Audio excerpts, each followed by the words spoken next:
जय श्री राम मित्रों। आज जो है 44 सर्ग वाल्मीकि रामायण है, इसका जो है हम शुरुआत कर रहे हैं। श्री राम सगर की मृत्यु हो जाने पर प्रजाओं ने परम धर्मात्मा अंशुमान को राजा बनाने की रुचि प्रकट की। रघुनंदन अंशुमान बड़े प्रतापी राजा हुए। उनके पुत्र का नाम दिलीप था। वह भी एक महान पुरुष था। रघुकुल को आनंदित करने वाले वीर अंशुमान दिलीप को राज्य देकर हिमालय के रमणीय शिखर पर चले गए और वहां अत्यंत कठोर तप करने लगे। महान यशस्वी राजा अंशुमान ने उस तपोवन में जाकर 32,000 वर्षों तक तप किया। तपस्या के धन से संपन्न हुए नरेश ने वहीं शरीर त्याग कर स्वर्गलोक को प्राप्त किया। आपने पितामह के वध का वृतांत सुनकर महातेजस्वी दिलीप भी बहुत दुखी रहते थे। अपनी बुद्धि से बहुत सोचने विचारने के बाद भी वे किसी निश्चय पर नहीं पहुंच सके। वे सदा इसी चिंता में डूबे रहते थे कि किस प्रकार पृथ्वी गंगा जी का उतरना संभव हो, कैसे गंगा जल द्वारा उन्हें जलांजलि दी जाए और किस प्रकार मैं अपने उन पितरों का उद्धार कर सकूं। प्रतिदिन इन्हीं सब चिंताओं में पड़े हुए राजा दिलीप को जो अपने धर्माचरण से बहुत विख्यात थे, भगीरथ नामक एक धर्मात्मा पुत्र उत्पन्न हुआ। महातेजस्वी दिलीप ने बहुत से यज्ञों का अनुष्ठान तथा 30,000 वर्षों तक राज्य किया। पुरुष सिंह उन पितरों के उद्धार के विषय में किसी निश्चय को न पहुंचकर राजा दिलीप रोग से पीड़ित हो मृत्यु को प्राप्त हो गए। पुत्र भगीरथ को राज्य पर अभिषिक्त करके नरश्रेष्ठ राजा दिलीप अपने किए पुण्य के प्रभाव से इंद्रलोक को गए। रघुनंदन धर्मात्मा राजर्षि जी महाराजा भगीरथ के कोई संतान नहीं थी। वे संतान प्राप्ति की इच्छा रखते थे तो भी प्रजा तथा राज्य की रक्षा का भार मंत्रियों पर रखकर गंगा जी को पृथ्वी पर उतारने के प्रयत्न में लग गए। महाभाव वे दोनों भुजाएं ऊपर उठाकर पंचाग्नि का सेवन करते और इंद्रियों को काबू में रखकर एक एक महीने पर आहार ग्रहण करते थे। इस प्रकार घोर तपस्या में लगे हुए महात्मा राजा भगीरथ के 1,000 वर्ष व्यतीत हो गए। इसमें प्रजाओं के स्वामी भगवान ब्रह्मा जी ने उन पर बहुत प्रसन्न हुए। पितामह ब्रह्मा ने देवताओं के साथ वहां आकर तपस्या में लगे हुए महात्मा भगीरथ से इस प्रकार कहा, महाराज भगीरथ, तुम्हारी इस उत्तम तपस्या से मैं बहुत प्रसन्न हूँ। श्रेष्ठ व्रत का पालन करने वाले नरेश्वर, तुमको वर मांगो। तब महातेजस्वी महाबाहु भगीरथ हाथ जोड़कर उनके सामने खड़े हो गए और उन सर्वलोक पितामह ब्रह्मा से इस प्रकार बोले, भगवान, यदि आप मुझ पर प्रसन्न हैं और यदि इस तपस्या का कोई उत्तम फल है तो सगर के सभी पुत्रों को मेरे हाथ से गंगा जी का जल प्राप्त हो। उन महात्माओं की भस्म राशि के गंगा जी के जल से भीग जाने पर मेरे उन सभी पर पितामहों को अक्षय स्वर्गलोक मिलेगा। देव, मैं संतति के लिए भी आपसे प्रार्थना करता हूँ, हमारे कुल की परंपरा कभी नष्ट न हो। भगवान, मेरे द्वारा मांगा हुआ उत्तम और संपूर्ण इक्ष्वाकु वंश के लिए लागू होना चाहिए।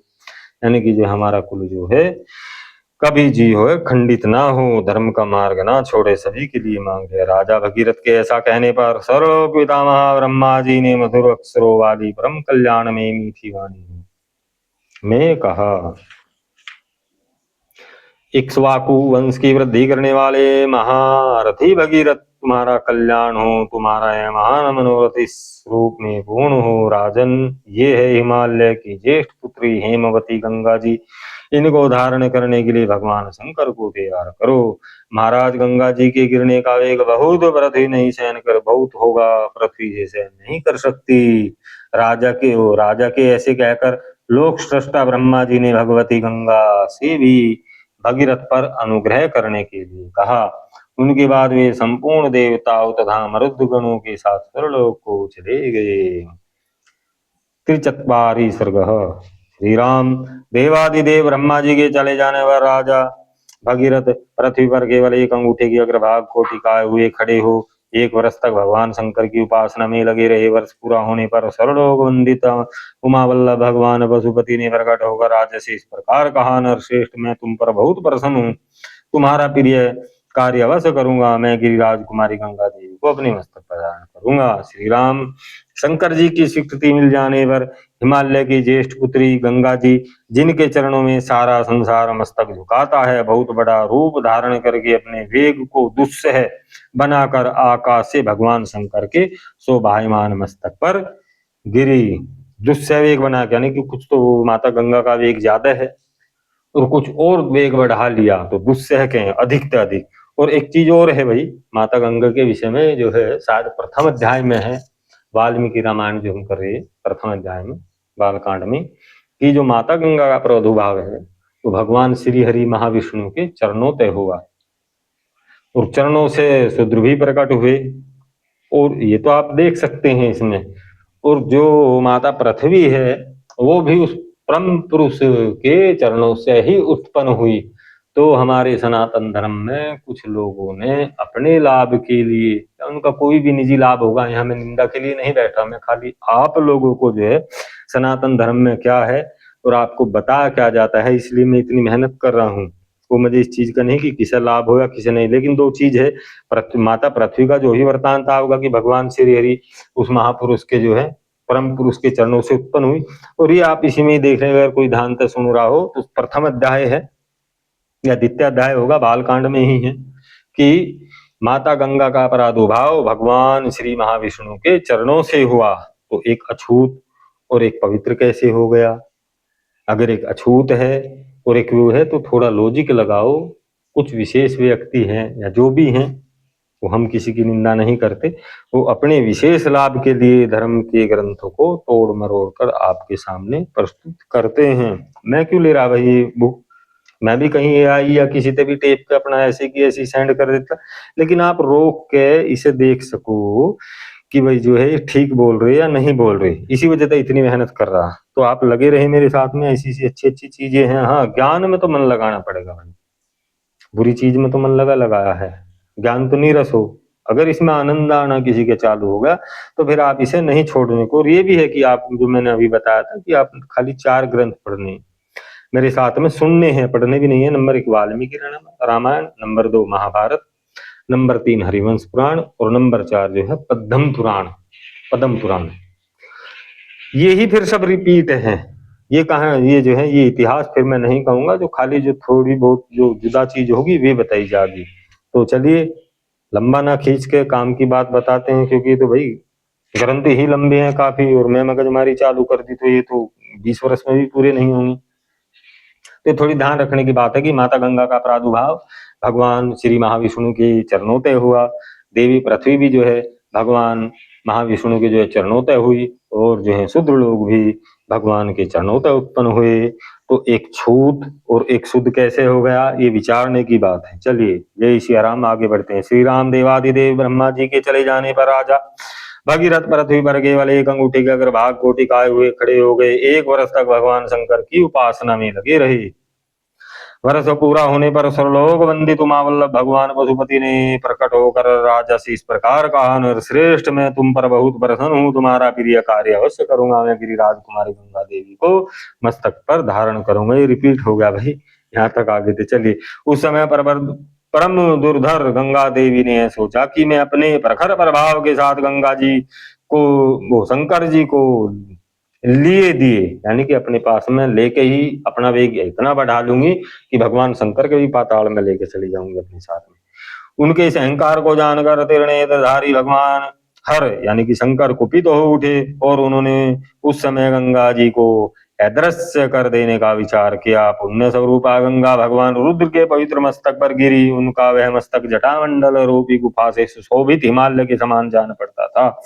उस पर गिरकर विशेष प्रयत्न करने पर भी किसी तरह वे पृथ्वी पर नहीं जा सकी। भगवान शिव के जटा जाल में उलझ कर किनारे आकर भी गंगा देवी वहां से निकलने का मार्ग नहीं ढूंढ सकी और वर्षों तक उस जटाजूट में भटकती रही। रघुनंदन भगीरथ ने देखा गंगा जी भगवान शंकर के जटामंडल में दृश्य हो गई है, तब वे पुनः वहां भारी तपस्या करने लगे। उस तपस्या द्वारा उन्होंने भगवान शिव को बहुत संतुष्ट किया। तब महादेव जी ने गंगा जी को बिंदु सरोवर में ले जाकर छोड़ दिया। वहां छूटते ही उनकी 7 धाराएं हो गई। अच्छा, धारे कौन सी है? हलादनी, पावनी, नलनी, ये कल्याण में जल से सुशोभित गंगा की 3 मंगलमयी धाराएं पूर्व दिशा की ओर चली। सु, चक्षु, सीता और महानदी सिंधु, ये 3 शुभ धाराएं पश्चिम दिशा की ओर प्रवाहित हुई। उनकी अपेक्षा जो 7वीं धारा थी वह महाराजा भगीरथ के रथ के पीछे पीछे चलने लगी। महातेजस्वी राज ऋषि भगीरथ भी दिव्य रथ पर आरूढ़ हो आगे आगे चलने लगे। गंगा उन्हीं के पथ का अनुसरण करने लगी। इस प्रकार वे आकाश से भगवान शंकर के मस्तक पर और वहां से पृथ्वी पर गई। एक जगह मैंने ऐसे यूट्यूब पे देख रहा था कि कह रहे कि नदी का नाम ही गंगा, गंगा का मतलब ही नदी है, नदी का मतलब ही गंगा है। भाई इस वजह से है कि जितनी भी नदियों का या जितनी भी हैं हमारी जो नदियां हैं या महानदी हैं जो पूजनीय है, वे जो है सभी माता गंगा का ही स्वरूप है। इसलिए जो है नदी को गंगा भी कहते हैं। क्या ना कि वो हो गंगा नदी ये सब एक ही है। चलिए उनकी अपेक्षा, अच्छा आगे देखते हैं। गंगा जी की यह जल राशि महान कलकलनाद के साथ तीव्र गति से प्रवाहित हुई। मत्स्य, कच्छप और शिशुमार सूस झुंड के झुंड उसमें गिरने लगे। उन गिरे हुए जल जंतुओं से वसुंधरा की बड़ी, वसुंधरा यानी कि पृथ्वी की बड़ी शोभा हो रही थी। तदंतर देवता, ऋषि, गंधर्व, यक्ष और सिद्धगण नगर के समान आकार वाले विमानों, घोड़ों, गजराजों पर बैठकर आकाश से पृथ्वी पर गई हुई गंगा जी की शोभा निहारने लगे। देवता लोग आश्चर्यचकित होकर वहां खड़े थे। जगत में गंगा अवतरण के सद्भुत उत्तम दृश्य को देखने की इच्छा से अमित तेजस्वी देवताओं का समूह वहां जुटा हुआ था। तीव्र गति से आते हुए देवताओं तथा उनके दिव्य आभूषण से प्रकाश से वहां का मेघ रहित निर्मल आकाश इस तरह प्रकाशित हो रहा था मानो सैकड़ों सूर्य उदित हो गए हों। शिशिमार, शिशुमार, सर्प, चंचल मत्स्य समूह से के उछलने से गंगा के जल में ऊपर का आकाश ऐसा जान पड़ता था मानो वहां चंचल चपलाओं का प्रकाश सब और व्याप्त हो रहा हो। वायु आदि से सहस्त्रों टुकड़ों में बटे हुए फैन आकाश में सब और फैल रहे थे मानो शरद ऋतु के श्वेत बादल अथवा हंस उड़ रहे हों। गंगा जी की वह धारा कहीं तेज, कहीं टेढ़ी और कहीं चौड़ी होकर बहती थी। कहीं बिल्कुल नीचे की ओर गिरती और कहीं वो आड़ी तिरछी जिगजैग है ना, कहीं जो है भाई थोड़ा ऊंचा है तो ऊंची होगी, कहीं नीचा है तो नीचे चली गई। गंगा का वह जल बार बार ऊंचे मार्ग पर उठता और नीचे मार्ग पर गिर जाता था। बड़ी शोभा पा रहा था। उस समय भूतल निवासी ऋषि गंधर्व वह सोचकर कि भगवान शंकर के मस्तक से गिर रहा है जल पवित्र है, आचमन करने लगे। कोई उसमें स्नान करने लगा और इसी तरह जो है माता जो है गंगा भगीरथ के दिव्य रस के पीछे पीछे चलने लगी। और जो उस रस में आचमन किया या स्नान किया वे जो है पापहीन हो गए और जो है कोई स्वर्ग में चला गया।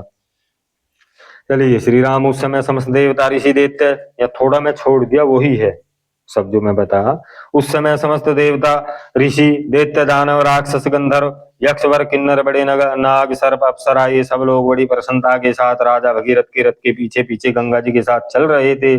सब प्रकार के जल जंतु भी गंगा जी की उस जल राशि के साथ सनंदन जा रहे थे, आनंद के साथ जा रहे थे। जिस ओर भागीरथ जाते गंगा जी उसी ओर उसके पीछे पीछे चलती। उस समय मार्ग में अद्भुत पराक्रमी महामना राजा जहुन यज्ञ कर रहे थे। गंगा जी अपने जल प्रभाव से उनके यज्ञमंडल को बहा ले गई। रघुनंदन राजा जनहू इसे गंगा जी का गर्व समझकर कुपित हो उठे। फिर तो उन्होंने गंगा जी के उस समस्त जल को पी लिया। यह संसार के लिए बड़ी अद्भुत घटना थी। तब देवता गंधर्व तथा ऋषि अत्यंत विस्मित होकर पुरुषवर महाराजा जहुन की स्तुति करने लगे। उन्होंने गंगा जी को उन महात्मा नरेश की कन्या बना दिया, अर्थात जो है उन्हें विश्वास दिला कि भाई से जो है माता गंगा को आप छोड़ दे तो ये आपकी पुत्री के रूप में प्रकट होगी। तो इसलिए माता गंगा का एक नाम पड़ गया जानकी। वहां से गंगा फिर भगीरथ के रथ का अनुसरण करती हुई चली। उस समय सरिताओं में श्रेष्ठ जानवी समुद्र तक जा पहुंची और राजा भगीरथ के पितरों के उद्धार रूपी कार्य की सिद्धि के लिए रसातल में पहुंच गई। राजा राज ऋषि भगीरथ भी यतन पूर्वक गंगा जी को साथ ले वहां गए। उन्होंने साप से भस्म हुए अपने पितामहों को अचेत सा होकर देखा। रघुकुल श्रेष्ठ वीर रघुनंदन गंगा के उस उत्तम जल ने सगर पुत्रों की उस भस्म राशि को अल्पावित अर्थात भिगो दिया और वे सभी राजकुमार निष्पास होकर स्वर्ग लोक को चले गए। श्री राम इस प्रकार गंगा जी को साथ लिए राजा भगीरथ ने समुद्र तक जाकर रसातल में जहां उनके पूर्वज भस्म हुए थे प्रवेश किया। वह भस्म राशि सब जो है जब गंगा जी के जल में अप्लावित हो गई। संपूर्ण लोकों के स्वामी ब्रह्मा ने वहां पधार कर राजा से इस प्रकार कहा, नरश्रेष्ठ महात्मा, राजा सगर के 60,000 पुत्रों का तुमने उद्धार कर दिया है। अब वे देवताओं की भांति सर्वलोक में पहुंच गए हैं। भोपाल, इस संसार में जब तक सागर का जल मौजूद रहेगा तब तक सगर के पुत्र सभी जो हैं स्वर्गलोक में रहेंगे। ये गंगा तुम्हारी भी ज्येष्ठ पुत्री होगी, इसलिए माता का एक नाम भागीरथी भी पड़ेगा। ये आकाश जो है माता गंगा को तिरपथा दिव्या भागीरथी नामों से भी विख्यात होगी। ये आकाश, पृथ्वी, पाताल तीनों पथों को पवित्र करती हुई गमन करती है, इसलिए तिरुपतगामा कहते हैं। माता गंगा को तिरुपतगामिनी या तीन जो है रास्तों से चलने वाली। नरश्रेष्ठ महाराजा, तुम गंगा जी के जल से यहाँ अपने सभी पितामहों का तर्पण करो और इस प्रकार अपनी तथा अपने पूर्वजों द्वारा की हुई प्रतिज्ञा को पूर्ण करो। राजन, तुम्हारे पूर्वज धर्मात्माओं में श्रेष्ठ महायशस्वी राजा सगर भी गंगा को यहाँ लाना चाहते थे, किंतु उनका यह मनोरथ पूर्ण नहीं हुआ। वत्स, इसी प्रकार लोक की अप्रतिम प्रभावशाली उत्तम गुण विशिष्ट मैं ऋषि तुल्य तेजस्वी, मेरे समान तपस्वी तथा क्षत्रिय धर्मप्राण राज ऋषि अंशुमान ने भी गंगा को यहाँ लाने की इच्छा की, परंतु वे इस पृथ्वी पर उन्हें लाने की प्रतिज्ञा पूरी न कर सके। निष्पास महाभाग, तुम्हारे अत्यंत तेजस्वी पिता दलीप भी गंगा को यहाँ लाने की इच्छा करके भी इस कार्य में सफल नहीं हो सके। यानी कि जितने भी आपके पूर्वज थे उनने सभी ने कोशिश की, लेकिन वे कोई भी जो है नहीं ला सके। पुरुषवर, तुमने गंगा को भूतल पर लाने की यह प्रतिज्ञा पूर्ण की है, इससे संसार में तुम्हें परम उत्तम और महान यश की प्राप्ति होगी। शत्रुदमन, तुमने जो गंगा जी को पृथ्वी पर उतारने का कार्य पूरा किया है, इसमें उस महान ब्रह्मलोक पर अधिकार प्राप्त कर लिया है जो धर्म का आश्रय है। नरश्रेष्ठ पुरुषवर, गंगा जी का जल सदा ही स्नान के योग्य है। तुम स्वयं भी इसमें स्नान करो और पवित्र होकर पुण्य का फल प्राप्त करो।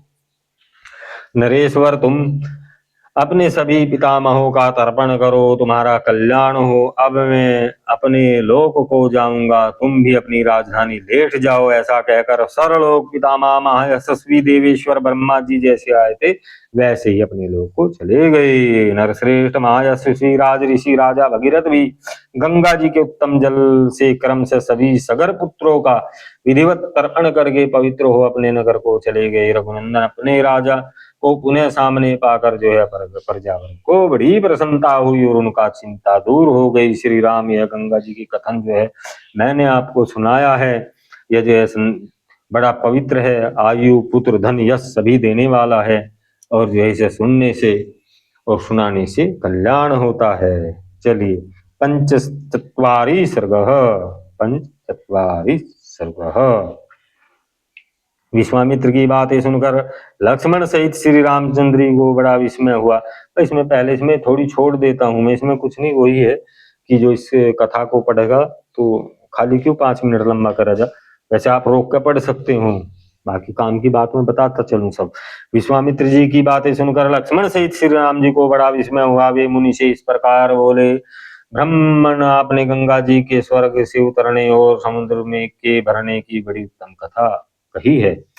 काम क्रोध शत्रुओं को संताप देने वाले महर्षि, आपकी कही हुई इस संपूर्ण कथा का पूर्ण रूप से विचार करते हुए हम दोनों भाइयों की यह रात्रि एक क्षण के समान बीत गई है। विश्वामित्र जी लक्ष्मण के साथ इस शुभ कथा पर विचार करते हुए ही मेरी यह सारी रात बीती है। तत्पश्चात निर्मल प्रभात काल उपस्थित होने पर तपोधन विश्वामित्र जी जब नित्य कर्म से निवृत्त हो चुके, तब शत्रुदमन श्री रामचंद्र जी ने उनके पास जाकर कहा, मुनि, यह पूजनीय रात्रि चली गई है, सुनने योग्य सर्वोत्तम कथा मैंने सुन ली है। अब हम लोग सरिताओं में श्रेष्ठ पुण्य सलीला तिरुपतागामिनी नदी गंगा जी के उस पार चलें। सदा पुण्य क्रम में तत्पर रहने वाले ऋषियों की यह नाव उपस्थित है। इस पर सुखद आसन बिछा है। आप परम पूज्य महर्षि को यहाँ उपस्थित जानकर ऋषियों की भेजी हुई यह नाव बड़ी तीव्र गति से आई है। महात्मा रघुनंदन यह वचन सुनकर विश्वामित्र जी ने पहले ऋषियों सहित श्री राम लक्ष्मण को पार कराया। तत्पश्चात स्वयं भी उत्तर तट पर पहुंचकर उन्होंने वहां रहने वाले ऋषियों का सत्कार किया। फिर सब लोग गंगा जी के किनारे ठहर कर विशाल नामक पुरी की शोभा देखने लगे। तदंतर श्री राम लक्ष्मण को साथ ले मुनीश्वर विश्वामित्र तुरंत उस दिव्य रमणीय नगरी विशाला की ओर चल दिए, जो अपनी सुंदर शोभा से स्वर्ग के समान जान पड़ती थी। उस समय परम बुद्धिमान श्री राम ने हाथ जोड़कर उस उत्तम विशालापुरी के विषय में महामुनि विश्वामित्र से पूछा। महामुनि, आपका कल्याण हो, मैं यह सुनना चाहता हूँ कि विशाला में कौन सा राजवंश राज्य कर रहा है, इसके लिए मुझे बड़ी उत्कंठा है। श्री राम का यह वचन सुनकर मुनि श्रेष्ठ विश्वामित्र ने विशालापुरी के प्राचीन इतिहास का वर्णन किया। रघुकुल नंदन श्री राम, मैंने इंद्र के मुख से विशालापुरी के वैभव का प्रतिपादन करने वाली जो कथा सुनी है, मैं उसे बता रहा हूँ। इस देश में जो वृतांत घटित हुआ है उसे यथारूप से स्मरण करो। श्री राम पहले सतयुग में दिति के पुत्र दैत्य बड़े बलवान थे और अदिति के परम धर्मात्मा पुत्र महाभाग देवता भी बड़े शक्तिशाली थे। पुरुष सिंह, उन महामना दैत्यों और देवताओं के मन में यह विचार उत्पन्न हुआ कि हम कैसे अजर और अमर हों और निरोग हों। इस प्रकार चिंतन करते हुए उन विचारशील देवताओं और दैत्यों की बुद्धि इस बार बढ़ गई कि हम लोग यदि क्षीर सागर का मंथन करें तो इसमें निश्चय ही अमृतमय रस प्राप्त कर लेंगे। समुद्र मंथन का निश्चय करके उन तेजस्वी देवता और दैत्य ने वासुकी नाग की रस्सी और मंदराचल को मंथनी बनाकर क्षीर सागर का मंथन करना आरंभ किया। तदंतर 1000 वर्ष बीतने पर रस्सी बने हुए सर्प के बहुसंख्यक मुख अत्यंत विष उगलते हुए वहां मंदराचल की शिलाओं को अपने दांतों से डसने लगे। अतः उस समय वहां अग्नि के समान दाहक हलाहल नामक महाभयंकर विष ऊपर को उठा। उसने देवता असुर मनुष्यों सहित संपूर्ण जगत को दग्ध कर दिया। यह देख देवता लोग शरणार्थी होकर सबका कल्याण करने वाले महान देवता पशुपति रुद्र की शरण में गए और त्राही त्राही की पुकार लगाकर उनकी स्तुति करने लगे। देवताओं के इस प्रकार पुकारने पर देवेश्वर भगवान शिव प्रकट हुए। फिर वही शंख चक्रधारी भगवान श्री हरि भी उपस्थित हो गए। श्री हरि ने त्रिशूलधारी भगवान रुद्र से मुस्कुराकर कहा, श्रेष्ठ देवताओं के समुद्र मंथन करने पर जो वस्तु सबसे पहले प्राप्त हुई है वह आपका भाग है, क्योंकि आप सब देवताओं में अग्रमय हैं। प्रभो, अग्र पूजा के रूप में प्राप्त हुए इस विष को आप ही ग्रहण कीजिए। ऐसा कहकर देव शिरोमणि विष्णु वहां से अंतर्धान हो गए। देवताओं का भय देखकर भगवान विष्णु की पूर्वोक्त बात सुनकर देव देवेश्वर भगवान रुद्र ने उस घोर हलाहल विष को अमृत के समान मानकर अपने कंठ में धारण कर लिया। रघुनंदन तत्पश्चात देवता और असुर सब मिलकर क्षीर सागर का मंथन करने लगे। उस समय मंथनी बना हुआ उत्तम पर्वत मंदराचल पाताल लोक में घुसने लगा लगातार घर्षण से। तब देवता गंधर्व भगवान मधुसूदन की स्तुति करने लगे। महाभाव, आप ही संपूर्ण प्राणियों की गति हैं और देवताओं के अवलंबन तो आप ही हैं, आप हमारी रक्षा करें। यह सुनकर भगवान हरिकेश ने कच्छप का रूप धारण कर वे श्री हरि वहीं समुद्र के भीतर सो गए। फिर विश्वात्मा पुरुषोत्तम भगवान केशव उस पर्वत शिखर को हाथ में पकड़ देवताओं के बीच में खड़े हो स्वयं ही मंथन करने लगे। कच्छप का रूप धारण कर, ये कहानी विदित है कि अपनी पीठ भगवान जी ने धारण कर लिया। तो दूसरी जो है आध्यात्मिक कहानी है कि जब मनुष्य अपने मन का मंथन करता है तो सबसे पहले जो है भाई विष निकलता है, बुराई निकल कर भाग गए, और जो उस विष को यानी कि अपनी बुराई को ग्रहण कर ले वो ही शिव है। चलिए, एक आयुर्वेद में धर्मात्मा पुरुष प्रकट हुआ जिसके एक हाथ में दंड और दूसरे में कमंडल था। उनका नाम धनवंतरी था। उनके पारगाट्य के बाद समुद्र सागर से सुंदर कांति वाली बहुत सी अप्सराएं प्रकट हुई। नरश्रेष्ठ मंथन करने से ही अप जल में उनके रस से वे सुंदरी स्त्रियां उत्पन्न हुई थी, इसलिए अप्सरा कहलाई। ककुस्त उन सुंदर कांति वाली अप्सराओं की संख्या 60 करोड़ थी जो उनकी परिचायिकाएं थी। उनकी गणना नहीं की जा सकती। परिचाय का मतलब अप्सराओं की सेविका। उन अप्सराओं को समस्त देवता और दानव कोई भी अपनी पत्नी के रूप में ग्रहण न कर सके, इसलिए वे साधारणतः मानी गई या सामान्य मानी गई। तदंतर वरुण की कन्या वारुणी, जो सुरा की अभिमानी देवी थी, प्रकट हुई। अपने को स्वीकार करने वाले पुरुष की खोज करने लगी। वीर श्री राम दैत्यों ने उस वारुण्य कन्या सुरा को नहीं ग्रहण किया, परंतु दिति के पुत्रों ने इस अनिद्य सुंदरी को ग्रहण कर लिया। सुरा से रहित होने के कारण ही दैत्य असुर कहलाए, और जिसने सुरा धारण कर दी थी, सुरा सहित यानी कि सुर, और सुरा सेवन करने के कारण ही अदिति के पुत्रों की सुर संज्ञा हुई। वारुणी को ग्रहण करने से देवताओं का हर्ष और उत्फुल्ल यानी कि हर्ष आनंद बढ़ गया। नरश्रेष्ठ तदंतर घोड़ों में उत्तम उच्चैश्रवा मणिरत्न कौस्तुभ तथा परम उत्तम अमृत का पारगट्य हुआ। श्री राम उस अमृत के लिए देवताओं और असुरों में के कुल का महान संहार हुआ। दिति के पुत्रों के साथ युद्ध करने लगे। समस्त असुर राक्षसों के साथ मिलकर एक हो गए। वीर देवताओं के साथ उनका महाघोर संग्राम होने लगा, जो तीनों लोगों को मुंह में डालने वाला था। जब देवता और असुरों का वह सारा समूह क्षीण हो चला, तब महाबली भगवान विष्णु ने मोहिनी माया का आश्रय लेकर तुरंत ही अमृत का अपहरण कर लिया। जो दैत्य बल पूर्वक अमृत छीन लाने के लिए अविनाशी पुरुषोत्तम भगवान विष्णु के सामने गए, उन्हें प्रभावशाली भगवान विष्णु ने उस समय युद्ध में पीस डाला, अर्थात मार डाला। देवता और दैत्यों के उस घोर महायुद्ध में अदिति के वीर पुत्रों ने दिति के पुत्रों का विशेष संहार किया। दैत्यों का वध करने के पश्चात त्रिलोकी का राज्य पाकर देवराज इंद्र बड़े प्रसन्न हुए। ऋषियों और चारणों सहित समस्त लोकों पर शासन करने लगे।